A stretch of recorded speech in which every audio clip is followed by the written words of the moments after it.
నమస్కారం, బతుకమ్మ సమాచారానికి స్వాగతం. మత సామరస్యం, సోదరభావంతో పండుగలు జరుపుకోవాలని Ramagundam police commissioner M Srinivas అన్నారు. మంగళవారం రోజు రామగుండం పోలీస్ కమిషనరేట్ క్వార్టర్స్ లో రామగుండం పోలీస్ కమిషనరేట్ పరిధిలోని పెద్దపల్లి, మంచిర్యాల జోన్ పరిధిలోని అన్ని వర్గాల మత పెద్దలతో గణేష్ చతుర్థి, మిలాద్ ఉన్ నబీల పండుగల దృష్ట్యా శాంతి సంక్షేమ కమిటీ సమావేశం నిర్వహించారు. సందర్భంగా సిపి మాట్లాడుతూ ప్రతి పండుగ ప్రశాంత వాతావరణంలో శాంతియుతంగా జరుపుకోవాలని సదుద్దేశంతో అన్ని మతాల పెద్దలతో పీస్ కమిటీ సమావేశం ఏర్పాటు చేశామన్నారు. వచ్చే నెల వస్తున్నాయి కాబట్టి దీనిలో భాగంగా అదేవిధంగా పెద్దపల్లి డీసీపీ మేడం చేతన ఐపీఎస్ గారికి, మంచిర్యాల డీసీపీ గారు భాస్కర్ సార్ గత సంవత్సరం చూస్తే 4,253 ఐటమ్స్ మంచిర్యాలలో రామగుండం కమిషనరేట్లో ఉన్నాయి సార్. దీనిలో పెద్దపల్లి ప్రతి సంవత్సరం చేసుకుంటున్నాము. చాలా సామరస్యంగా, చాలా ప్రశాంతంగా, మంచి వాతావరణంలో హ్యాపీగా మధ్యలో అన్ని 2 పండుగలు ఇవి మన హిందూ పండుగలకి, తర్వాత ముస్లిం పండుగలు కానీ, కేరళ సరే కానీ, ఏ పండుగ వచ్చినా అంటే ఒక ఇండియన్ ఫెస్టివల్స్ లాగా ఇండియన్ ఫెస్టివల్ ఆల్ మిలాదున్నబి కానీ, రంజాన్ కానీ,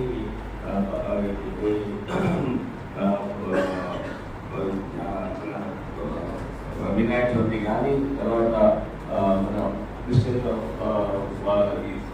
క్రిస్మస్ కానీ, తర్వాత good Friday, religion all communal అందరూ కలిసి ఇక్కడికి వచ్చారు.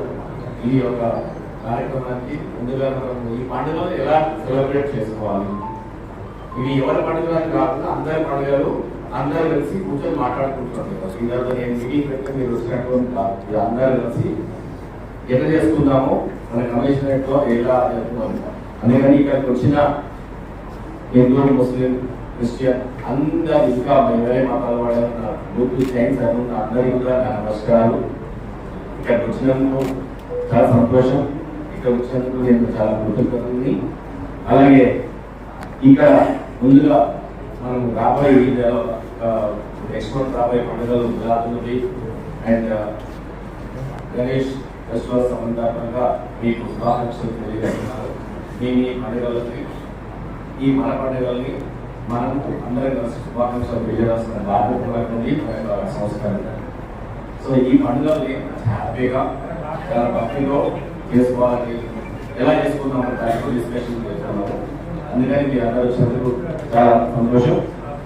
మా ఆఫీసర్స్ అందరూ గత సంవత్సరాల నుంచి ఏ ఇన్సిడెంట్ జరగకుండా చేశామని చెప్పేసి మీరు చెప్పడం చాలా సంతోషంగా ఉంది. ఈరోజు యాజ్ ఏ కమిషనర్గా ఈ బాధ్యతల్ని నిర్వహించడానికి నా ప్రభుత్వం అవకాశం కల్పించింది. ఒక్కోసారి అనిపిస్తుంది, ఒకసారి 30 years బ్యాక్ చూస్తే నేను కూడా చిన్నపిల్లలప్పుడు ఈ వినాయక చవితి ప్రొసెషన్ లో పరిగెత్తి పోతా ఉంటే పోలీసు వాళ్ళు అరే గుంజ చేసేవాడు. అంటే ఒకటప్పుడు నలుగురు గుంజ చేసి అది అప్పుడు అట్లా ఉంటుంది. అంటే ఈ పండుగలో ఎంత జోష్ ఉంటుందంటే పిల్లలకి, యూత్ కి, అది ఎవరి పిల్లలని కాదు, ఎవరు అందరూ వచ్చి డ్యాన్స్ చేస్తారు, అందరూ వచ్చి దుక్కులాడతారు. సో మనం పోలీసు అంతా మేము ఆ రోజు అంతా టెన్షన్ గా ఉంటాం. ఎందుకంటే అంత పీస్ఫుల్ గా లాస్ట్ విగ్రహం పడి లాస్ట్ మనిషి ఇంటికి సేఫ్ గా పోయి లాస్ట్ బండి మొత్తం రోడ్లన్నీ ఖాళీ అయ్యేంత వరకు మాకు టెన్షన్ ఉంటుంది. రాత్రి 24/7 విగ్రహం పెట్టాక ముందు రోజు నుంచి, అంటే ఇంకా ఈ రోజు నుంచి ఎవరు విగ్రహాలు తెచ్చుకుంటున్నారు, ఎక్కడి నుంచి తెచ్చుకుంటున్నారు, ఏ దగ్గర నుంచి విగ్రహం వస్తుంది, విగ్రహం వచ్చినప్పుడు కింద పడుతుందా, కింద పడుతుంది, అన్ని మేమే చూసుకోవాలని నడుస్తా ఉంటాయి మా మైండ్ లో. అందరూ అలర్ట్గా ఉంటారు. సో ఈ విధంగా అమ్మగారు చెప్పారు. సో ఈ 3 ప్రాసెస్ విగ్రహం అయితే ప్రతిష్టాపన ముందు తెచ్చుకునేది ఒకటి, ప్రతిష్టాపన చేసేటప్పుడు ఈ 10 రోజులు దాన్ని పూజలు, తర్వాత ఉన్న కార్యక్రమాలు చేయడం ఒకటి, తర్వాత అందరూ పెద్ద మనుషులు అందరూ విజిట్ చేస్తూ ఉంటారు, తర్వాత వినాయకుడు విజిట్ చేస్తుంటారు, ఆఫీసర్లు విజిట్ చేస్తుంటారు, అక్కడ పూజలు జరుగుతూ ఉంటాయి, తర్వాత ఇవన్నీ కార్యక్రమాలు జరుగుతూ ఉంటాయి. మళ్ళీ లాస్ట్ రోజు అన్ని బండ్లు తయారు చేయడం, బండ్లు తీసుకుపోవడము, సేఫ్ తీసుకుపోవడము. అదే కాకుండా ముస్లిం సోదర పండుగ కూడా ఒకటే దగ్గర రావడము, మన బందోబస్తు 2 బందోబస్తు చేసుకోవడము. తర్వాత ఇంకొకటి, మన దగ్గర ఆల్మోస్ట్ 40% వేకెన్సీస్ ఉన్నాయి. దాంట్లో ఇప్పుడు మళ్ళీ మనం దీంట్లోకెళ్ళే మళ్ళీ హైదరాబాద్కి 250 మంది దగ్గర హైదరాబాద్ బందోబస్తు పంపిస్తారు. సో మన దగ్గరనే తక్కువ ఉంది 50% అంటే మళ్ళీ దీంట్లో హైదరాబాద్ సగం పంపిస్తాము. ఉన్న ఫోర్స్ తోనే మేము బందోబస్తులు 2 బందోబస్తులు చేసుకోవాలి. నేను ఈరోజు చెప్తున్నానంటే బందోబస్తులు ఈసారి నేను చేయాలి.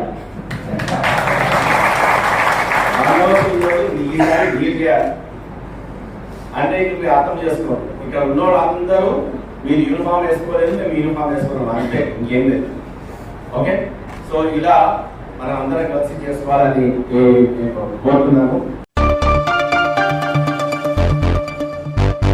జగిత్యాల జిల్లా కేంద్రంలోని భక్త మార్కండి ఆలయంలో శ్రీకృష్ణ జన్మాష్టమి ఘనంగా జరుపుకున్నారు. స్వామివారికి రుక్మిణి సమేత స్వామివారికి పంచామృతాలు, పసుపు, చందనాది ద్రవ్యాలతో అర్చకులు సంకల్ప పూజలను భక్తితో నిర్వహించారు. అనంతరం భక్తులు అభిషేక సేవలో పాల్గొని కర్పూర నీరాజనాలు అందజేశారు. అనంతరం స్వామివారిని ఉయ్యాల సేవ నిర్వహించారు.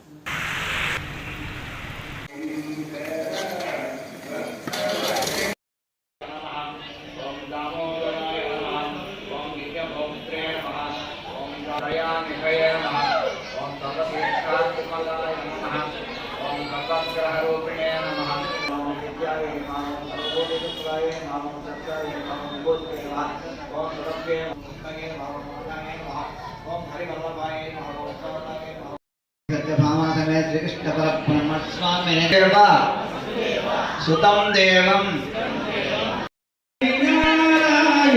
శ్రీమన్నారాయణ విఠల హరి విఠల విఠల హరి విఠల పాండురంగ.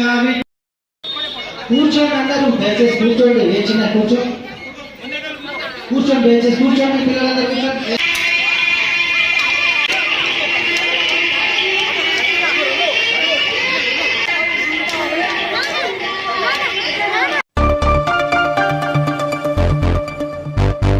నాగర్ కర్నూలు జిల్లా నాగర్ కర్నూలు పట్టణ సీఎంఆర్ఎఫ్ చెక్కుల పంపిణీ కార్యక్రమం తేదీ 28 ఆగస్టు 2024 అనగా బుధవారం ఎమ్మెల్యే క్యాంప్ కార్యాలయం నందు లబ్ధిదారులకు గౌరవ ఎమ్మెల్యే డాక్టర్ రాజేష్ రెడ్డి చేతుల మీదుగా అందజేయడం జరిగింది.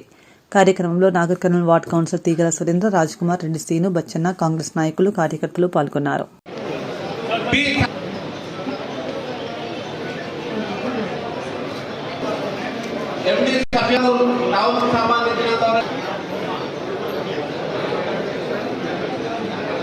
ఇప్పుడు నాగర్ కర్నూలు ఎస్ సుమిత్ర పరిపాలన Niranjan R L Balaswamy A Krishnaiah Saddam అందరికి సంబంధించినటువంటి నాయకులందరూ కూడా ఎందుకు వెళ్ళాలి.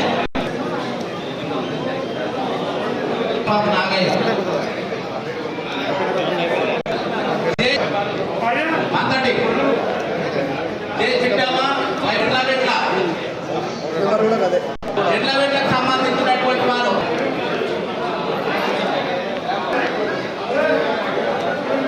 ఎండి వనపట్ల గ్రామానికి సంబంధించిన నాయకులు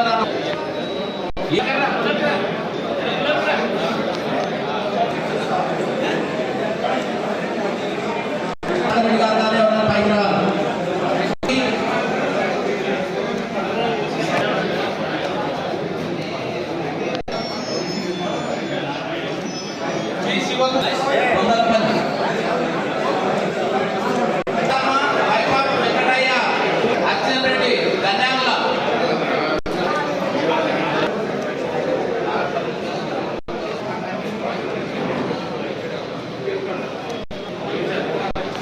అహ్మద్ అలీ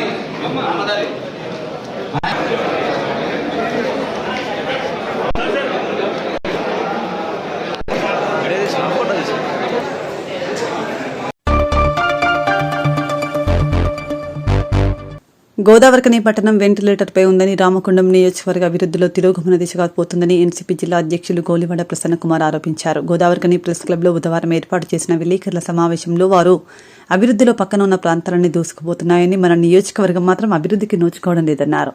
పక్కన ప్రాంతాలు అభివృద్ధి చెందుతూ ఉంటే మన గోదావరికని ప్రాంతం మాత్రం తిరోగమనం దిశగా ఉన్నది. రామగుండం నియోజకవర్గ ఎమ్మెల్యే గారు రాజ్ ఠాకూర్ మక్కాన్ సింగ్ గారు ఎమ్మెల్యే కాకముందు ప్రతిపక్షంలో ఉన్నప్పుడు గోదావరికని ఫైన్ లైన్ ఓసీపీ రావద్దని చెప్పేసి ధర్నాలు చేశారు, నిరాహార దీక్షలు చేశారు, పోరాటాలు చేశారు, అన్నీ చేశారు. ఇప్పుడు రాష్ట్రంలో కాంగ్రెస్ పార్టీ అధికారంలో ఉన్నది, రామగుండంలో కూడా కాంగ్రెస్ పార్టీ అధికారంలో ఉన్నది, కార్పొరేషన్లో కూడా కాంగ్రెస్ పార్టీ అధికారంలో ఉన్నది. మరి గోదావరిఖని పట్టణం అభివృద్ధి కోసం ఏం చేస్తూ ఉన్నారని చెప్పి నేను ఎన్సీపీ పార్టీ పక్షాన నేను అడుగుతా ఉన్నా. ఓపెన్ కాస్టు 50 మీటర్లు ఎత్తుండే 50 పోయింది, 60 పోయింది, 90 మీటర్లు పోయింది, 120 మీటర్లు పోయింది. ఇప్పుడు 150 మీటర్ల వరకు కూడా ఎత్తు పెంచాలంటే ఆలోచనలో సింగరేణి యాజమాన్యం ఉన్నది. గోదావరిఖని పట్టణానికి గోడ కట్టేసారు. మొత్తం 150 మీటర్లు ఎత్తున్నటువంటి ఓపెన్ కాస్ట్ వల్ల ఎన్ని ప్రజలకు అనారోగ్య సమస్యలు వస్తాయి, ఆ దుమ్ము ధూళితోటి ఎన్ని ఇబ్బందులు అవుతాయి ప్రజలకి. అస్తమా వ్యాధులు కానీ, గుండె జబ్బులు కానీ, ప్రజలు తీవ్ర అనారోగ్యాలకు గురవుతూ ఉన్నారు. మరి ఎమ్మెల్యే గారు ఏం చేస్తూ ఉన్నా అడుగుతా ఉన్నా. ఆయన గెలిచి 9 నెలల కాలం అయిపోయింది. మరి 9 నెలల ప్రజల కోసం ఏం ఆలోచన చేశారు ప్రశ్నిస్తూ ఉన్నా.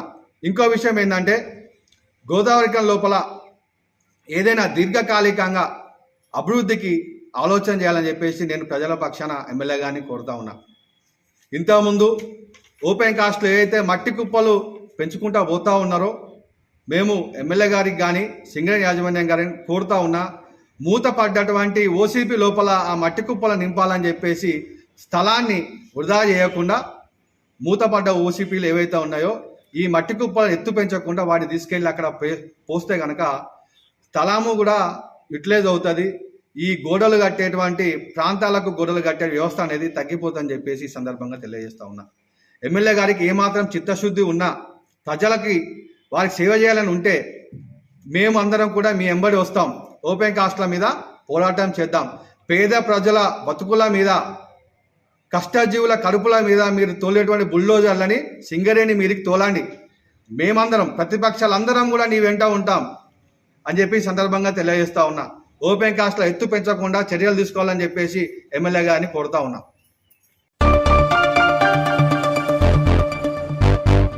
ఆజీవన్ ఏరియా సెక్టార్ 2 సింగరేణి హై స్కూల్ను బుధవారం గుర్తింపు సంఘం ఏఐటీయూసీ నాయకులు తనిఖీ చేసి స్కూల్ పరిసరాలను పరిశీలించడంతో పాటు సమస్యలను అడిగి తెలుసుకున్నారు. సందర్భంగా ఏఐటీయూసీ ఆర్జీవన్ బ్రాంచ్ కార్యదర్శి ఆర్ఎల్ పోచంతో పాటు నగర వర్కింగ్ ప్రెసిడెంట్ ఎంఏ గౌస్, దళిత హక్కుల పోరాట సమితి రాష్ట్ర కార్యవర్గ సభ్యులు మధ్యల దినేష్లు స్కూల్ పరిసరాలను పరిశీలించారు.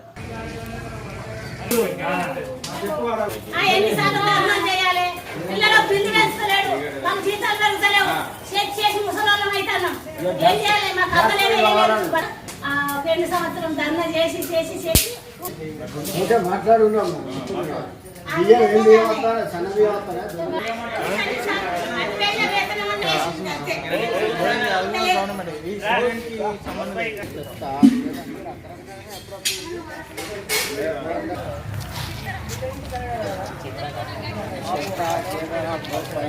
పిల్లలైతే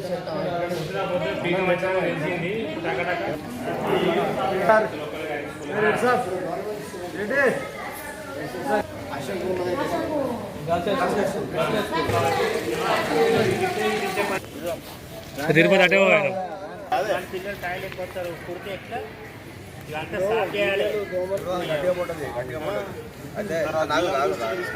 ఇవన్నీ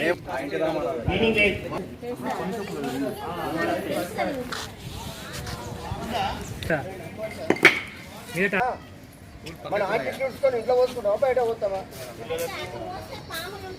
ఇక్కడ పావులు రావా? స్కూలు రేవంత్ రెడ్డి చేయాలి. మాకు రేవంత్ రెడ్డి కలెక్టర్కి వస్తుంది మొత్తం సంవత్సరం బిల్లు. కలెక్టర్ మాకు విడుదల చేయాలి. ఎత్తలేడు. పిల్లలకి ఏం బిల్లు పెంచుతలేడు. ఏది ముట్టినా ఇది కుడుతుంది.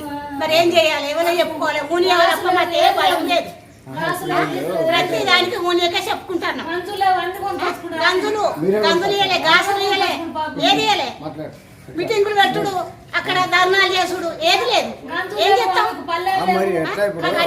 సరి 22 సంవత్సరాలు చేయబట్టి గదే వేతనం 1000 రూపాయలు చేసినాం.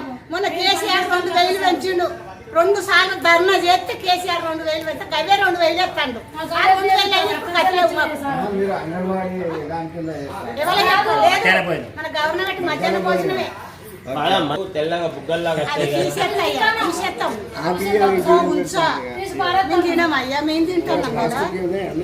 ఇప్పుడు నీళ్ళలో పోసి చూడానా మొత్తం బుగ్గల్లా పైకి వస్తాయి. నాని ఇంత దుడ్డు అవుతాయి.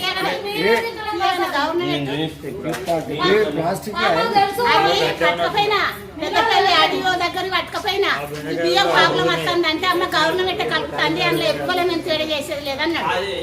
అది మేము తింటాం కదయ్యా, మేము బుక్క తినమా. అయితే మీకు 2-3 నెలలకు వస్తాయి. 2-3 నెలలు ఎంత వస్తుంది జీతం? గదే 2000 కావునా మన సోనియా గాంధీ పెంచింది. ఢిల్లీ పోయి 3 సార్లు మీటింగ్ అయితే 1000 రూపాయల వేతనం. 3000 నెలకు 3000. 3000 పిల్లలకు 5.5 అన్నాడు కానీ 5 పడతాయి. ఆ పిల్లల బిల్లే పెంచుతలేదు. టమాటా అది నిన్న తెచ్చిపెట్టిన బిడ్డ అది ఫ్యామిలీ మీకు ఈ ఖర్చు కింద ఎంత ఇస్తారు? బియ్యం ఇస్తారు. బియ్యం బియ్యమే కూరగాయలు నేనే పెట్టాలి. కూరగాయలు ఎక్కడ ఇస్తారు కాదమ్మా.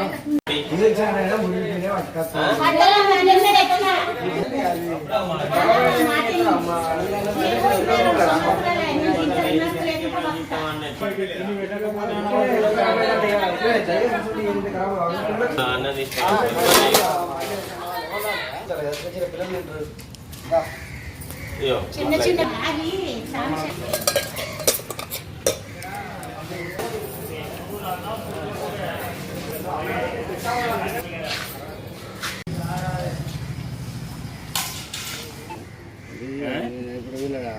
అంత అపరిశుభ్రంగా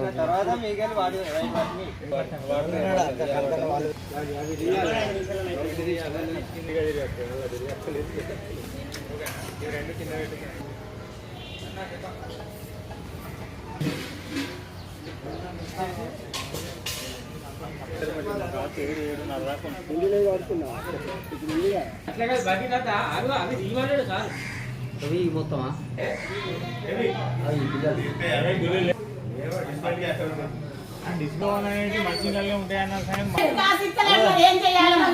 బ్రిటిష్ కాలంలో జీతాలు ఇస్తలేరా? జీతాలు ఎక్కడి బిల్లులు ఎక్కడి? ఎన్ని 3 నెలలకు 4 నెలలకు కాంట్రాక్టర్ ఎవరు? కాంట్రాక్టర్ బోరేకి సెట్ ఆరోపణ పెట్టి సిగరెట్ వాటర్లో పెట్టారు. కంపెనీ వాటర్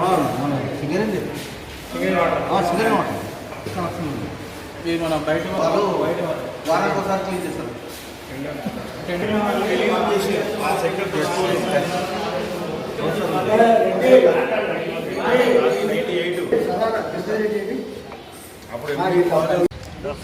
ఫోన్ చేస్తే అయిపో మహేష్ వాళ్ళు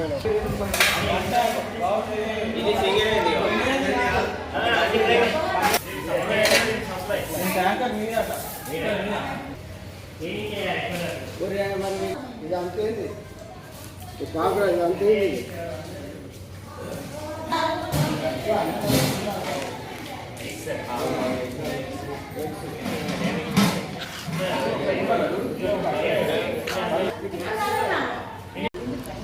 సింగరేణి హై స్కూల్ సెక్టర్ 1 ఉన్నటువంటి హై స్కూల్ను తనిఖీ చేయడం జరిగింది. ఇక్కడ ఉన్నటువంటి వాటర్ ట్యాంక్ కాంచెల్లి మొదలుకుంటే వాటర్ ట్యాంక్ వాళ్ళు వంటలు చేసే పొయ్యిలు ఎప్పుడో 1935లో ఉన్న ప్రకారంగా ఇది ఈ స్కూలు పరిస్థితి ఉన్నది. ఆ బియ్యం చక్కగా లేవు, అక్కడ ఉన్నటువంటి కూరగాయలు చక్కగా లేవు, అనే ఏది కూడా కరెక్ట్ లేదు. వాటర్ చక్కగా లేదు. చుట్టుపక్కల మొత్తం చెత్త కుప్పలు ఉన్నాయి. క్లాసెస్ నడుస్తున్నాయని ఆ గోడలతోటి బయట సైడ్ మొత్తం చెత్త కుప్పలు ఉన్నాయి. గడ్డి ఉన్నది, చెత్త చేదారం అంతా. ఇది స్కూలు లాగా లేదు, ఒక మాట స్కూలు లాగా లేకుండా ఇది ఒక మాట అడవిలాగా ఉన్నది. కొట్టిపడేసిన చెట్లు, చెత్త ముక్కలు, ఇది ఈ పరిస్థితి ఉన్నది.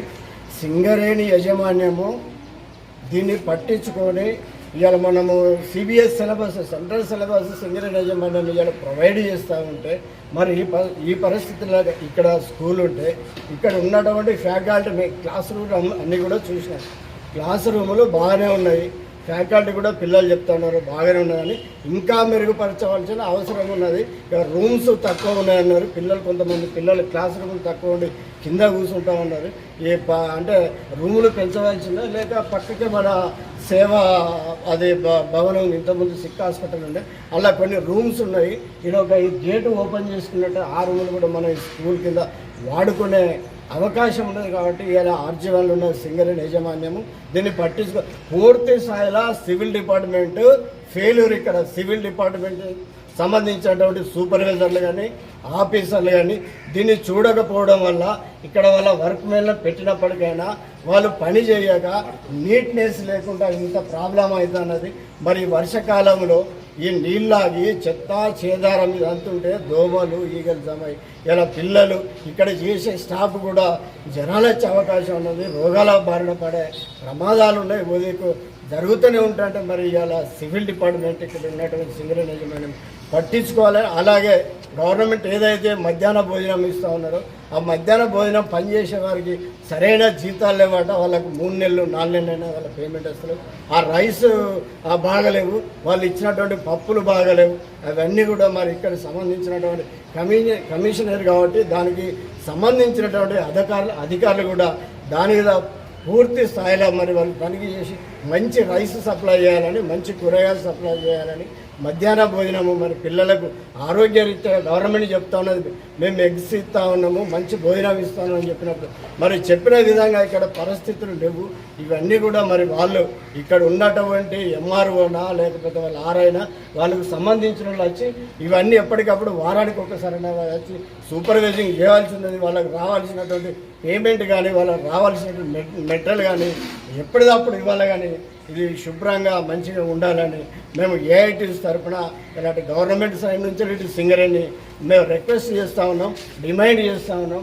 మేము మళ్ళీ ఒక వారం 10 రోజులకు ఇదంతా కూడా మళ్ళీ తనిఖీ చేస్తాము. ఇదంతా శుభ్రంగా ఉండాలని, నీట్గా ఉండాలని. ఇలా మళ్ళీ అప్పటి వరకు ఉండకపోతే మేము ఆందోళన కార్యక్రమాలు, ధర్నా కార్యక్రమాలు కూడా చేపడతామని కూడా ఇలా సింగరేణి యాజమాన్యానికి గవర్నమెంట్ తరఫున వారికి కూడా ఇక్కడ ఉన్నటువంటి స్థానిక ఎమ్మెల్యే గారికి మేము విజ్ఞప్తి చేస్తూ ఉన్నాం, గుర్తు చేస్తూ ఉన్నాం. మీరు కూడా ఈ స్కూల్ సందర్శించండి. ఇక్కడ ఉన్నటువంటి ఈ ప్రాంతంలో పెద్ద స్కూల్ ఇది, పేదవాళ్ళు చదువుకునే ఆ స్కూల్ ఇది, సింగరేణి కార్మికుల పిల్లలు చదువుకునే స్కూల్ కాబట్టి మీరు కూడా పట్టించుకొని ఇక్కడ ఉన్నటువంటి ఎంపీ కానీ ఎమ్మెల్యే గారు కానీ మీరు తనిఖీ చేసి స్కూల్లో డెవలప్మెంట్ ఇంకా పెంచాలని, దీని ఖర్చులు పెంచాలని, నీట్గా తయారు చేయాలని మేము విజ్ఞప్తి చేస్తూ ఉన్నాం. ఇంతటితో వార్తలు సమాప్తం. నమస్కారం.